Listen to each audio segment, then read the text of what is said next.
Terima kasih Anda masih bersama kami. Bagi Anda yang baru saja bergabung, kami hadirkan kembali 3 berita utama hari ini. Dilanda cuaca buruk, harga sayur mayur di pasar tradisional Kota Semarang naik. Dinilai belum memiliki izin resmi sebagai angkutan umum, bajai dilarang beroperasi di Kota Semarang. Hektaran pertanian petani di 2 desa rusak gegara teror kawanan monyet ekor panjang.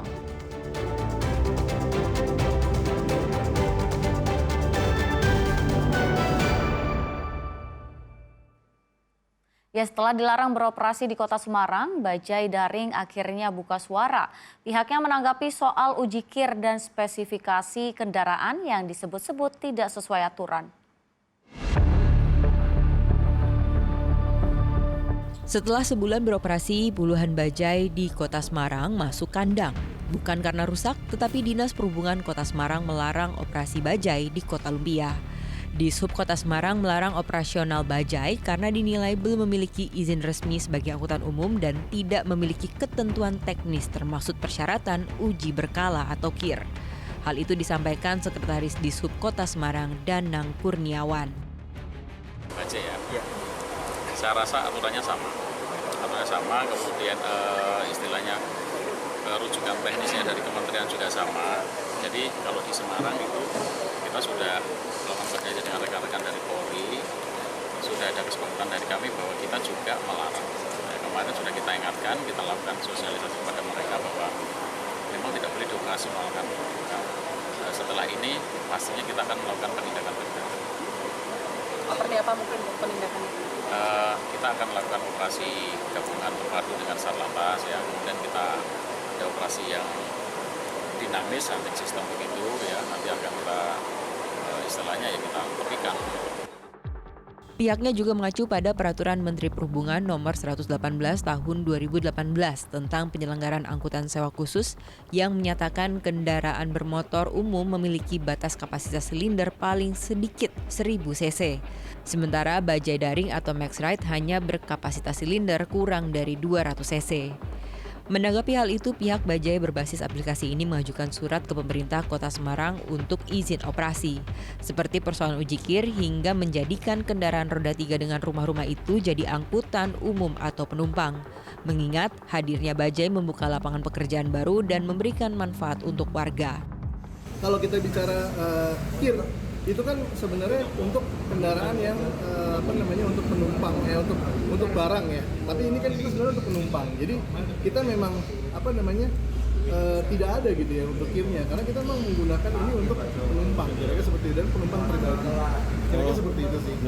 Tentunya kami sangat membuka ruang diskusi gitu ya. Kami juga terus berupaya gitu ya, bagaimana supaya bisa bertemu, bisa berdiskusi lebih mendalam lagi dengan semua pemangku kepentingan di Kota Semarang. Gitu ya, bagaimana kami ingin menyampaikan bagaimana kebermanfaatan sosial ini bisa lebih banyak lagi, lebih bermanfaat lagi, lebih banyak untuk warga di Kota Semarang. Salah satu pengemudi bajai mengaku terbantu dengan hadirnya kendaraan roda 3 ini terutama soal keuangan. Ia mendapatkan uang Rp300.000 dalam sehari yang cukup untuk memenuhi kebutuhan hidup meski sudah dipotong untuk bayar sewa dan bensin. Satu hari dapat 300 kan, untuk beli bensin aja 50. Sama rentalnya 75 dan dapat. Yang paling besar berapa Pak pendapatan? Paling besar 350. Kalau minggu itu bisa 500 sama offline ya. Kan jadi harus pakai online. Offline sendiri Trayek paling jauh mana? ya, trayek paling jauh Meranggen. Pak, ini gue dengar bajainya nyewa apa beli sendiri Pak? Ya, rental. Oh, rental. Per hari start. Kalau rental berapa Pak? Kalau saya tak ambil 1 minggu kan 1 hari 75. 1 minggu itu 525. Terbantu nggak pada adanya bajai ini Pak? Ya sangat terbantu. Operasional bajai ini seperti ojek daring atau ojol pada umumnya. Hanya saja pengemudi bisa menyewa bajai dengan biaya Rp75.000 dan menanggung sendiri ongkos BBM. Sejak beroperasi 1 bulan terakhir, ada 22 bajai daring yang sempat beroperasi di Kota Semarang. Sebelumnya, kehadiran bajai daring di Kota Semarang juga mendapat penolakan berbagai moda transportasi, mulai dari organisasi angkutan darat, angkutan kota, hingga ojek daring. Ali Muftagiri melaporkan dari Kota Semarang. Informasi selanjutnya, talut di Jalan Raya Pramuka, Kelurahan Pudak Payung, Kecamatan Banyumanik, Kota Semarang mengalami longsor. Padahal Jalan Pramuka tersebut sedang mengalami perbaikan sejak bulan Oktober 2025. Jalan Pramuka di Kelurahan Pudak Payung, Kecamatan Banyumanik, Kota Semarang longsor saat hujan deras pada Selasa pagi. Talut setinggi 10 meter tergerus aliran sungai Kaligarang. Padahal tengah berjalan pelebaran jalan sejak Oktober lalu dan ditargetkan selesai pada Desember tahun ini. Pekerjaan alinyemen vertikal dan drainase terkendala karena peristiwa ini. Dia itu langsung jatuh itu pondasinya. Tapi ada pekerja yang lagi di situ enggak? Ada. Jadi tidak ada korban. Betul, Mas. Pas untuk itu kan pada mau pulang, jadinya pas dilihat mau pulang itu kok sudah dilihat. Ketinggian berapa, Mas? Tinggiannya itu ke bawah. Iya. Berapa itu ya, Mas? 10 ada. Ada, 10 ada. Kalau sampai kalinya itu ya 10 ada. Ya besok kalau ini mau dibenerin lagi ya menghambat lagi. Kalau banyak material di jalan. Longsor talut sempat membuat jalan ditutup sementara waktu. Meski telah dibuka, adanya pembatasan jalur membuat pengguna jalan terganggu dan was-was. Takut Mas, nanti tiba-tiba terus longsor kayak yang itu kan ya wah risiko itu.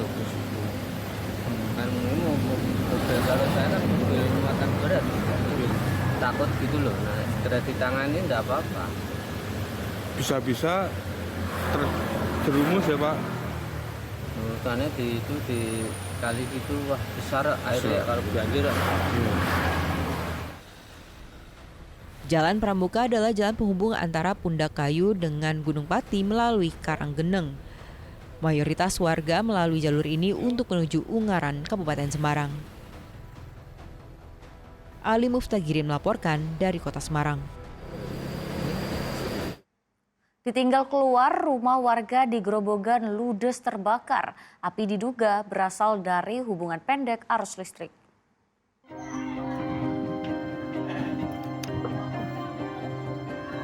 Api ini membakar rumah warga di Desa Ringin Harjo, Kecamatan Gubuk Grobogan, Selasa siang. Api melahap habis rumah milik Alim Rois dalam waktu singkat karena mayoritas material bangunan dan perabotan berasal dari kayu. Pemilik rumah hanya bisa pasrah melihat rumahnya habis terbakar. Saksi mengatakan saat kebakaran penghuni sedang keluar rumah. Pas mula saya ke sini sudah airnya sudah nyampe atap apinya. Sudah besar gitu ya? Ya sudah besar. Titik api dari sebelah mana, Pak? Dari sebelah utara. Di dalam rumah apa di luar? Di dalam rumah. Kalau waktu pas kejadian ada orangnya nggak di rumah? Tidak ada sama sekali. Nggak ada sama sekali ya, berarti kosong. Kosong. Kemana pemiliknya, Pak? Baru keluar. Oh, baru keluar.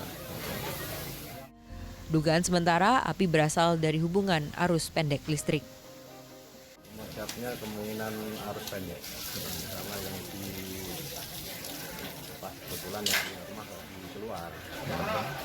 Jadi rumah dalam keadaan kosong ya, Pak? Keadaan kosong. Kalau api berawal dari mana, Pak, titik apinya? Dari tengah, dengan tengah. Ada korban jiwa nggak, Pak? Ini, Pak? Untuk korban jiwa nggak ada. Ya, korban kerugian material lah. Ya. Korban jiwa alhamdulillah tidak ada. Petugas menyisir titik-titik api di depan hingga dalam rumah. Api padam setelah 1 jam, tidak ada korban jiwa dalam kejadian itu, tetapi kerugian ditaksir mencapai puluhan juta rupiah.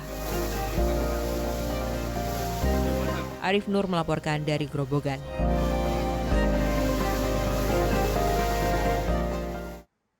Ya, 10 hektar lahan pertanian di 2 desa Kecamatan Bandungan, Kabupaten Semarang diserang monyet ekor panjang.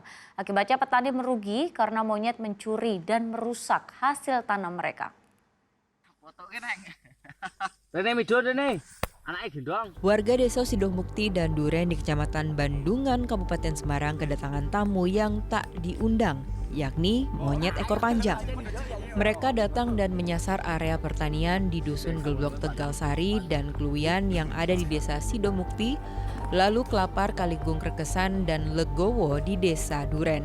Monyet-monyet menyasar aneka pertanian dan perkebunan warga, mulai dari bawang, tomat, buncis, cabai, mawar, hingga alpukat. Akibatnya tanaman-tanaman itu rusak.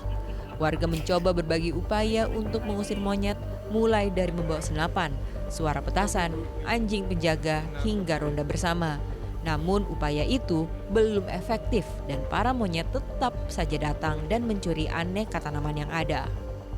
Ya kalau datangnya itu kadang pagi sekali itu datang. Tapi yang pasti kalau mau Jumatan itu baru banyak yang datang. Tiap hari Mas, saking banyaknya monyet di sini.